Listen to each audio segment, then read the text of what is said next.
Todo empezó la noche del 14 de mayo. Recuerdo la fecha porque era la fiesta de primavera en el instituto donde trabajo como profesora de literatura. Esa noche, mi marido Iván estaba en una cena de trabajo en Madrid, y yo había prometido pasarme por el evento del cole aunque no me apetecía nada. Estaba agotada, pero algo me empujó a ir. Había alumnos, padres, profesores, y él. Marcos. El nuevo jefe de historia. Lo vi en la barra, sirviéndose una copa de vino tinto mientras charlaba con la directora. Camisa blanca, mangas remangadas, mirada tranquila. Parecía no tener prisa por nada. Y entonces, como si lo hiciera a propósito, me miró. No como se mira a una compañera de trabajo. Fue una mirada de esas que no se olvidan. Me acerqué por cortesía, o eso quise creer. Hablamos de cualquier cosa, que si el calor, que si la música era un poco horrible. Nada importante, pero todo estaba cargado de electricidad. Al cabo de unos minutos, alguien puso una canción de los 90, y algunos profesores se animaron a bailar. Yo me resistía, hasta que él me agarró de la mano y dijo, una canción, y me dejas en paz, ¿vale? Y lo hice. Bailamos. No fue un baile inocente. Su mano en mi espalda, sus dedos rozándome la cintura, y ese momento en que nuestras mejillas casi se tocan. No había alcohol suficiente en esa fiesta que explicara lo que sentí.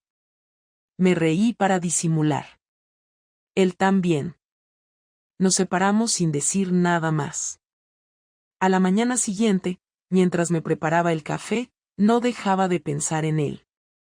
Me sentía como una cría de instituto. Tenía 35 años, un matrimonio estable, una vida ordenada, ¿y por qué demonios tenía el corazón acelerado por un compañero de trabajo? La respuesta llegó ese mismo lunes, cuando lo vi de nuevo en la sala de profesores. Se acercó, me dejó una nota doblada sobre la mesa mientras pasaba, sin detenerse. Ni una palabra. La abrí. ¿Te quedas el viernes después de clase? Solo tú y yo. Nada de excusas. Mi primera reacción fue reírme. ¿Qué clase de cliché era ese? Pero no lo tiré. Lo guardé en la agenda. Y pasé el resto de la semana imaginando qué haría el viernes. O mejor dicho, qué haríamos. El viernes llegó más rápido de lo que me habría gustado. Durante todo el día, las clases me parecieron eternas y los alumnos, más insoportables que de costumbre. Me dolía la cabeza de tanto pensar, y a ratos me preguntaba qué estaba haciendo, si de verdad iba a quedarme después del horario solo para ver qué pretendía Marcos con aquella nota. No tenía una respuesta clara. No sabía si iba a decirle que no, si me iba a dejar llevar o si todo acabaría en una conversación incómoda que luego fingiríamos olvidar. Pero a las 5 en punto, mientras el resto del claustro recogía sus cosas y se marchaba, yo me quedé en mi clase, sentada, esperando. A las 5:15, él apareció por la puerta, con esa actitud de quien sabe exactamente lo que hace. Se apoyó en el marco, sin entrar. Me miró con calma, y solo dijo, ¿vienes? No preguntó qué quería yo, ni si estaba segura. Solo eso. Y me levanté. Caminamos por el pasillo en silencio, bajamos las escaleras hasta el almacén viejo donde se guardan materiales antiguos y que rara vez se usa. Cerró la puerta tras de sí con cuidado. Dentro no había nada especial, estanterías con carpetas, polvo, sillas apiladas. Nada romántico, nada preparado. Solo dos personas adultas tomando decisiones equivocadas con una tranquilidad que asustaba. No hubo preámbulo. Me besó. Lo dejé. No sé cuánto duró. No sé qué expresión tenía. Solo sé que cuando terminó, me senté en una de las sillas y le pedí que no dijera nada. Él asintió y no me hizo preguntas. Nos fuimos cada uno por su lado, y en casa actué con una normalidad que me habría dado vergüenza si me hubiera mirado desde fuera. Hice la cena, llamé a Iván, hablé con mi madre. Todo sin esfuerzo. Como si llevara años entrenándome para fingir. Lo que no sabía era que esa misma tarde, mientras yo estaba en el almacén con otro hombre, Iván ya sospechaba algo. No por celos ni por ninguna razón concreta. Según él, simplemente se sintió incómodo al repasar una conversación que habíamos tenido días antes. Me había preguntado si el viernes quería que nos viéramos por videollamada por la noche, y le dije que no, que estaría muy cansada. Esa frase, según me contó después, fue lo que le chirrió. No porque fuera mentira, sino porque no era típica en mí. Yo nunca rechazaba una llamada suya, y menos con una excusa tan vaga.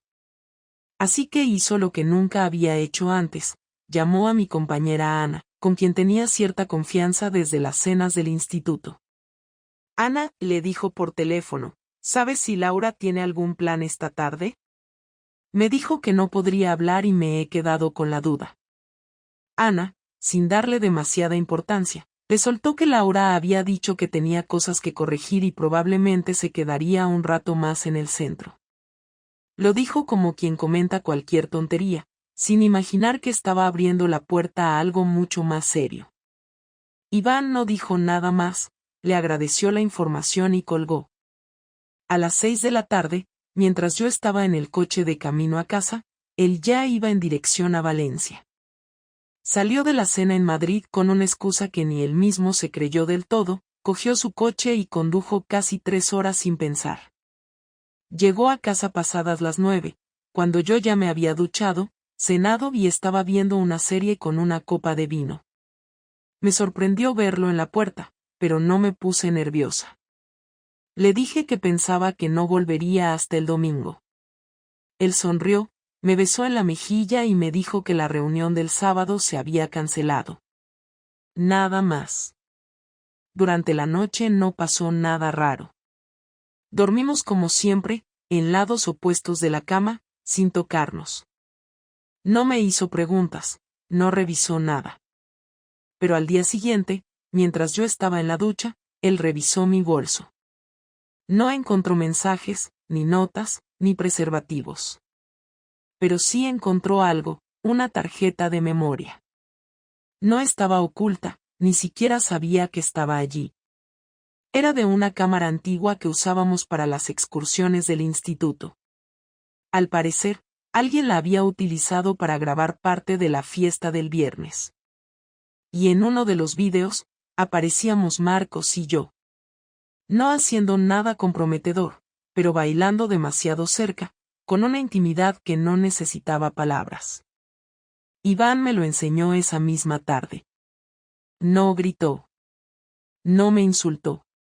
Me miró a los ojos mientras reproducía el video en el portátil y dijo, ¿quieres contarme qué coño está pasando, o vas a seguir fingiendo que aquí no pasa nada? Sentí el estómago cerrarse.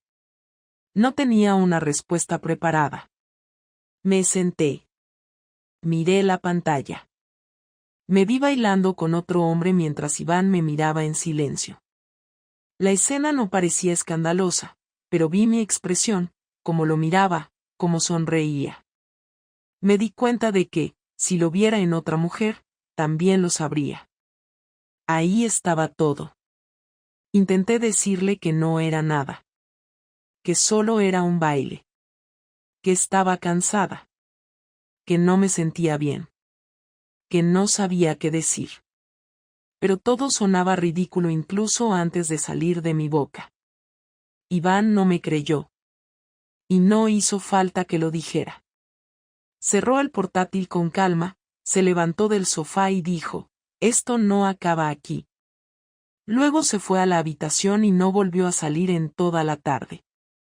Esa noche, dormí sola en el sofá, con el portátil cerrado frente a mí, como si todavía pudiera borrar lo que él había visto. Pero ya estaba hecho. Y lo peor de todo es que, en el fondo, sabía que no era solo un baile. Sabía que Iván tenía razón en sospechar. Porque cuando uno empieza a mentir, hasta los gestos más pequeños se convierten en pruebas. A la mañana siguiente, me desperté con dolor de cuello por haber dormido en el sofá. Miré el reloj y eran casi las 9. La casa estaba en silencio, no se oía nada desde la habitación. Me levanté, fui a la cocina, preparé café como cada domingo, pero esta vez no puse 2 tazas, solo una. Me senté a la mesa sin tocar el móvil, sin abrir el portátil, sin pensar en nada más que en cómo demonios iba a explicar lo que ni siquiera yo tenía claro. A los pocos minutos, lo escuché salir del dormitorio. Caminó sin mirarme, cogió su taza habitual del armario y se sirvió café como si yo no estuviera ahí. Se sentó frente a mí, sin hablar, sin una expresión concreta en la cara, simplemente bebía como si estuviera en un bar cualquiera, rodeado de desconocidos. No sabía si empezar yo o esperar que lo hiciera él, pero el silencio empezaba a aplastarme. Finalmente habló, sin levantar la voz y sin apartar la vista de la taza. No me interesa una historia de medio arrepentimiento ni una versión maquillada de lo que pasó. No me mientas, Laura.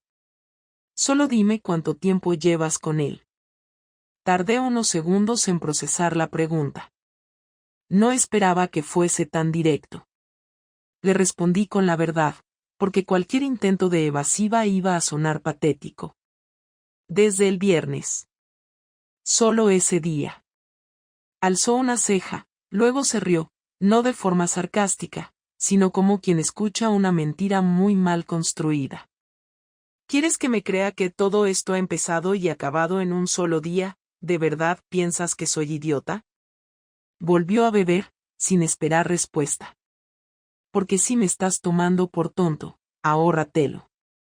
No tengo paciencia para teatros. Me defendí sin saber bien por qué.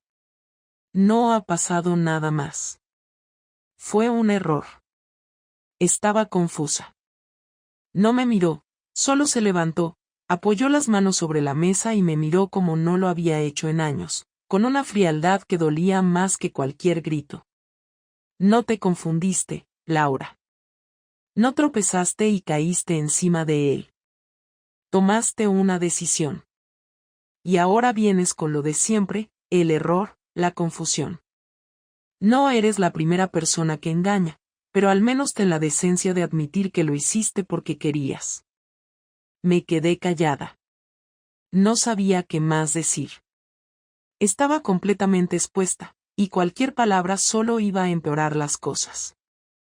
Intenté explicarle cómo me sentía, que la rutina nos había distanciado, que me sentía invisible, que lo nuestro había dejado de ser una pareja hace tiempo, que me dolía no poder hablar con él como antes. Pero todo eso sonaba a excusa, y lo sabía. Él también. Se cruzó de brazos, apoyado contra la encimera. ¿Y entonces qué esperabas conseguir con este tío? Volver a sentirte joven, empezar de cero, fingir que no tienes una vida montada desde hace más de una década. ¿Querías aire fresco? Pues ya lo tienes. Ahora respira. Su voz era dura, pero no temblaba. No había lágrimas en sus ojos, no había súplica. Solo decepción. Un vacío. Le pregunté si quería que me fuera, si quería que habláramos con un abogado, si había alguna posibilidad de arreglarlo.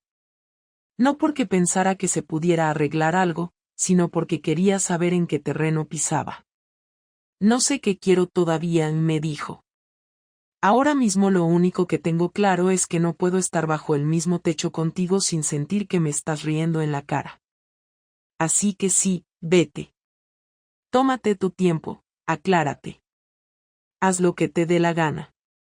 Pero no vuelvas aquí esperando que todo siga igual. Porque no va a seguir igual. Fui al dormitorio, metí algunas cosas en una mochila, lo esencial, sin saber si me estaba yendo por un día, una semana o para siempre. Él no volvió a entrar. Ni siquiera se despidió. Bajé las escaleras con las piernas temblando, como si estuviera caminando hacia el castigo más justo que me podían imponer. Subí al coche, Conduje sin rumbo durante un rato hasta que aparqué en una calle que ni reconocía.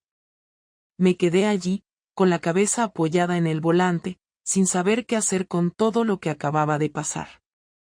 Intenté llamar a una amiga, pero colgué antes de que respondiera. No quería explicarle nada a nadie. Lo que había hecho no tenía justificación. No era víctima de nada. No podía agarrarme a una historia triste para excusar haber traicionado a alguien que siempre había estado ahí. No podía culpar a la rutina, a la falta de pasión, al aburrimiento. Había tomado una decisión estúpida y egoísta, y ahora tenía que asumir las consecuencias. Pero aún así, parte de mí seguía pensando en Marcos. No por amor, ni por deseo, sino por lo absurdo de todo. Por cómo una situación tan trivial había terminado en algo tan grande. Me preguntaba si él estaría igual de afectado, o si simplemente había vuelto a su casa como si nada. Yo, en cambio, me había quedado sin nada, sin hogar, sin rumbo, sin idea de cómo empezar a reparar el desastre que había provocado. Pensé en llamarle, pero no lo hice. No porque tuviera miedo de su reacción, sino porque en el fondo ya sabía que esa historia estaba acabada antes de empezar. Lo único real ahora era Iván, su silencio, su rabia, su dignidad. Y yo, sola, en medio de un error que no se podía deshacer. Pasaron 3 días antes de que Iván me dijera una sola palabra más allá de los mensajes de texto que me pedía que no volviera a la casa.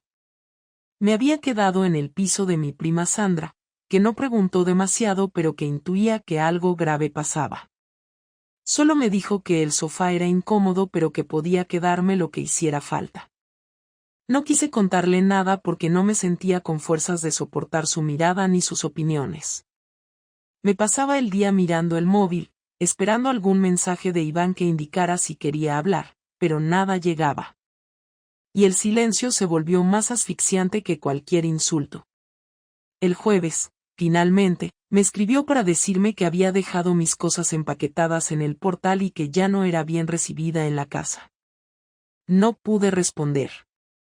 Solo conduje hasta allí con el estómago encogido. Me costó bajar del coche. El portal estaba vacío y frío, y ahí estaban las cajas, ordenadas con una precisión que dolía más que el caos. Ropa, papeles, algunos libros, y una carpeta negra con mi nombre escrito en la portada. La abrí en el coche, sin saber qué esperar, y encontré impresas varias fotos mías con Marcos. No del almacén, no de nada explícito, pero sí suficientes para que cualquiera entendiera lo que había pasado. Imágenes nuestras caminando juntos por el pasillo del instituto, una captada desde lejos saliendo de un bar 2 semanas antes, otra donde él me ponía una mano en la espalda mientras hablábamos con otros profesores. Fotos que claramente alguien había estado tomando sin que lo notáramos. No eran muchas, pero estaban bien elegidas. Eran pequeñas evidencias de algo mayor, trozos sueltos que puestos juntos construían un relato. Y lo que más me perturbó fue no saber quién las había hecho. Iván nunca fue de ese tipo de persona. No es alguien que contrate a nadie, no es paranoico, no es desconfiado. Pero ahí estaban. El viernes por la noche, me llamó mi directora, Pilar. Me pidió que pasara por su despacho a primera hora de lunes, y su tono no era el de una charla informal. No pregunté por qué, lo sabía de sobra. Cuando llegué, ella ya tenía un sobre en la mano.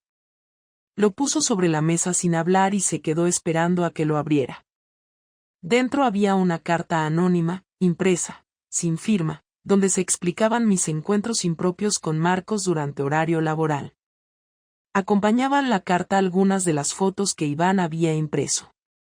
La directora me miró con cara de incomodidad y dijo: «Sé que esto es personal, Laura, pero ha llegado a la inspección.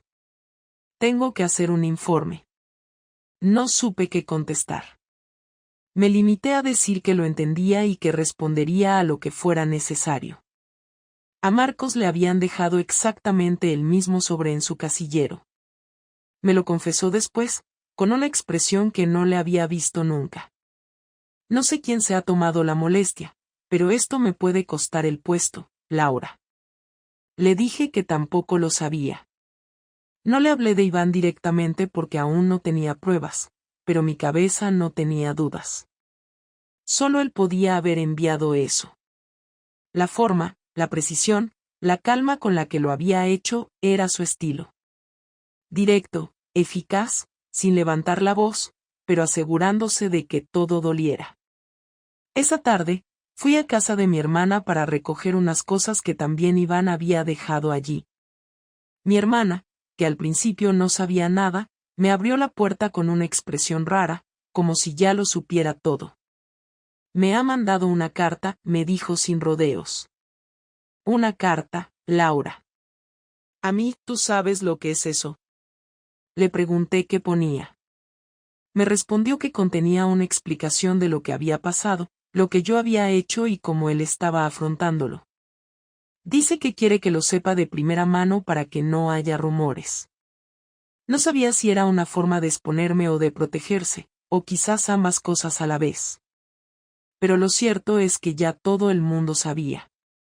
Mi madre me llamó esa noche, llorando, diciendo que no podía entender cómo había podido destrozar algo tan sólido. Mi padre, más seco, solo me dijo que esperara consecuencias. El lunes siguiente, encontré una publicación en un foro local de padres del instituto. No tenía nombres, pero estaba claramente dirigida a mí. Hablaba de la falta de ética de ciertos docentes, del daño que podían causar a los alumnos y del nivel de decadencia de la educación pública. Los comentarios no se hicieron esperar. Algunos defendían la privacidad, otros pedían mi cabeza. Aunque nadie me nombró, todos sabían que era yo. Ese día, al salir del centro, un padre me miró con asco y me escupió al suelo. Ni siquiera reaccioné. Caminé hasta el coche con la cabeza gacha, como si no mereciera siquiera defenderme. Y tal vez era así. Esa noche, me llegó un mensaje de Iván. Solo 3 frases. No te he destruido. Solo he mostrado lo que hiciste. Lo que la gente decida con eso no es mi culpa. No le respondí. No podía. Porque en el fondo tenía razón. No me había vengado con insultos ni amenazas. Me había dejado sola frente a mi propio reflejo, y lo había hecho con una precisión quirúrgica que me dejó sin argumentos. Yo había encendido el fuego, él solo dejó que ardiera. Y ahora me tocaba a mí vivir entre las cenizas. Pasaron 11 días desde la última vez que Iván y yo nos habíamos visto. Después de la tormenta que él había desatado con una precisión que todavía me costaba asumir, pensé que no volveríamos a hablar nunca más. No porque no quedaran cosas por decir, sino porque ya no tenía sentido. Yo estaba destrozada, y él, desde fuera, parecía en calma, como alguien que ha terminado algo que llevaba tiempo preparando. Durante esos días, no intenté contactarlo. Sabía que no iba a servirme de nada. Tampoco lo busqué en redes ni pregunté a conocidos. No quería enterarme de si estaba bien, mal o acompañado. Me limité a cumplir con los trámites que me pedía el centro educativo, a presentarme cuando me tocaba y a esconderme en cuanto podía. Me convertí en alguien que evitaba cruzarse con el resto. No por vergüenza, sino por agotamiento. El miércoles, a las 8 de la noche, me escribió. Voy a estar en casa a las 9. Ven si quieres hablar. No es para gritarte. No lo pensé mucho. Apagué el portátil, cogí las llaves y salí. No me arreglé. Solo me puse una chaqueta y salí a la calle con el corazón golpeándome las costillas. El trayecto fue tenso, pero no por lo que él pudiera decirme, sino por lo que yo aún no sabía si era capaz de decir. Cuando llegué, la puerta estaba entreabierta. Entré sin llamar. Él estaba en la cocina, con un vaso de agua en la mano, sentado como si estuviera esperando una entrevista. Me vio y se limitó a hacer un gesto con la cabeza para que me sentara. Durante varios segundos no dijo nada. Yo tampoco. Solo nos miramos. Después de un rato, empezó él. No te he llamado para reproches. No me interesa que me expliques por qué hiciste lo que hiciste. Ya he escuchado suficientes excusas en mi vida. Solo quiero saber si piensas seguir intentando justificarte, o si ya aceptaste que lo rompiste todo. Me costó reaccionar. Me aclaré la garganta, pero no supe cómo empezar. No tengo una defensa, dije, finalmente. Tampoco quiero darte pena.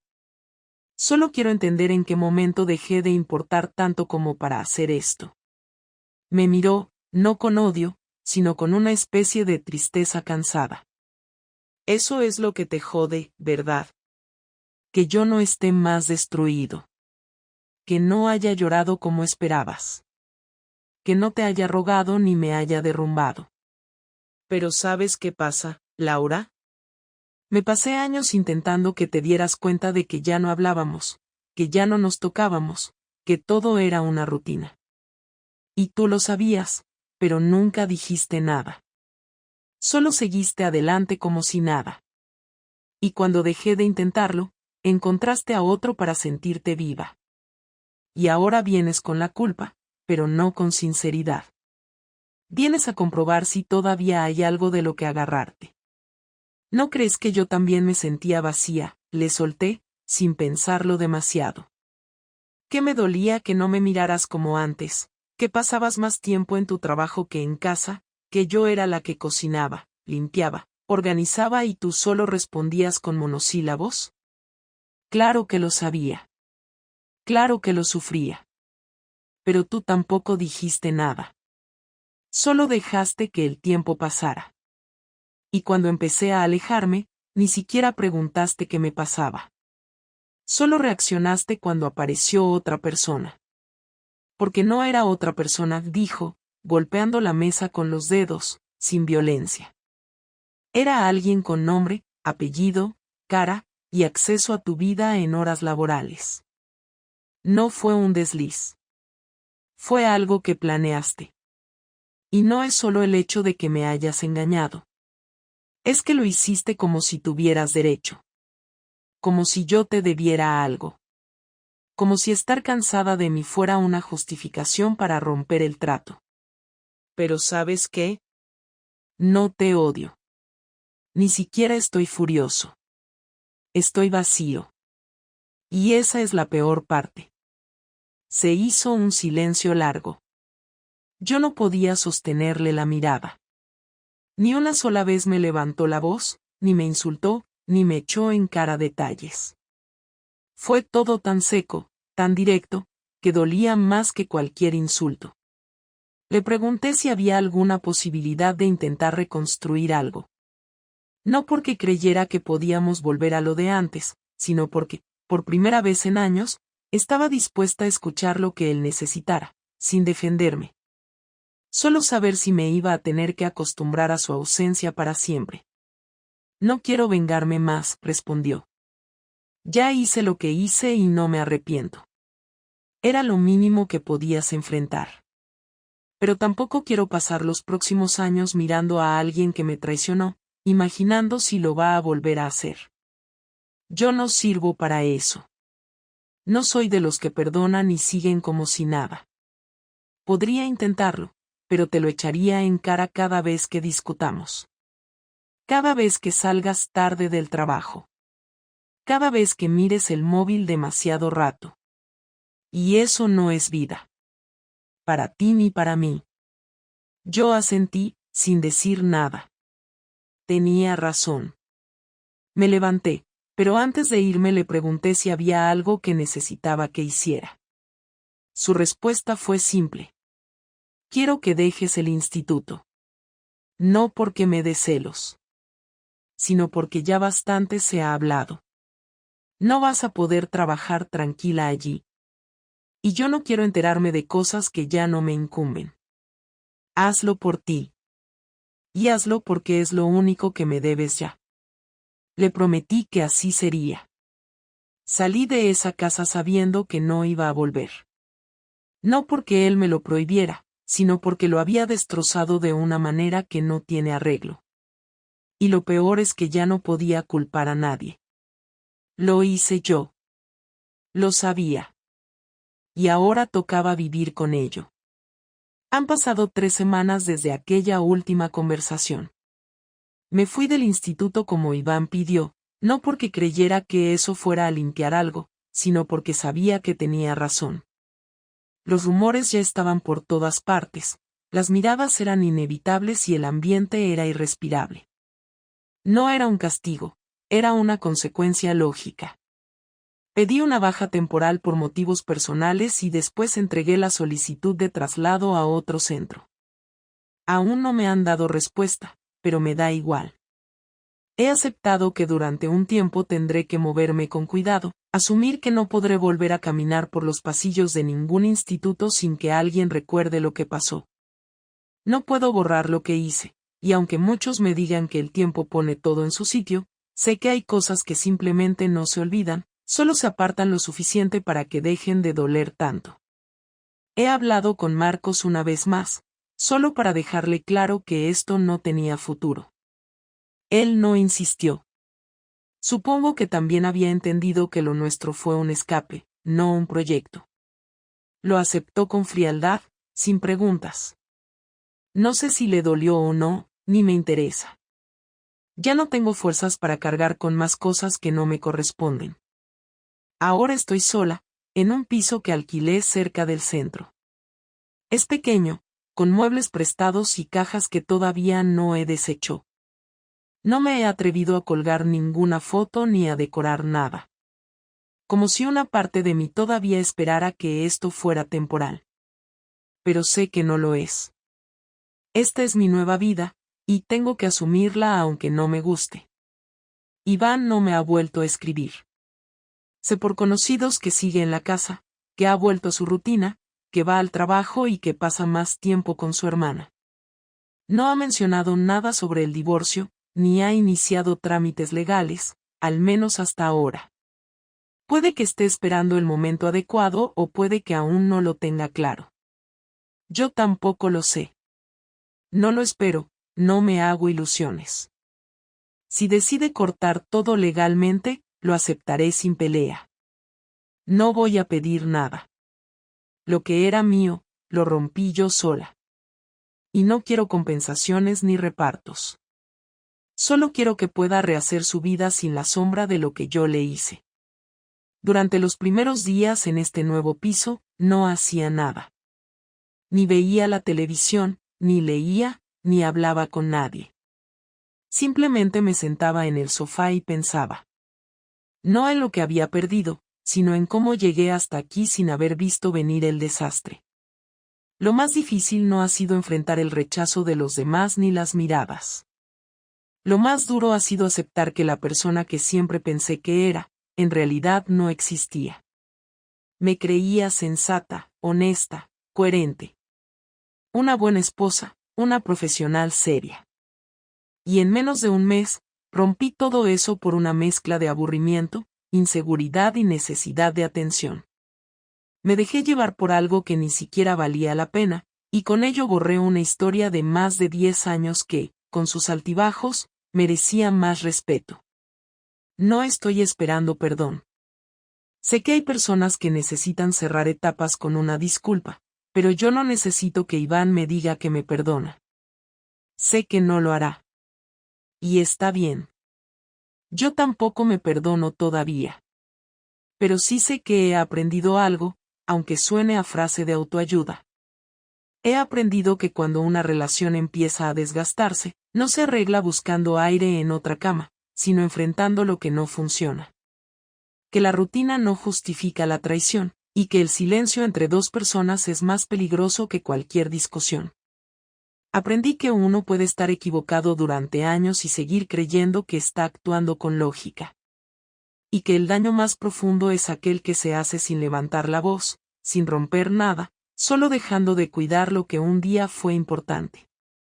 Algunas noches pienso en cómo habría sido todo si hubiera dicho la verdad antes de que él encontrara las fotos, antes de que me dejara sola en ese salón con las cajas y la carpeta negra.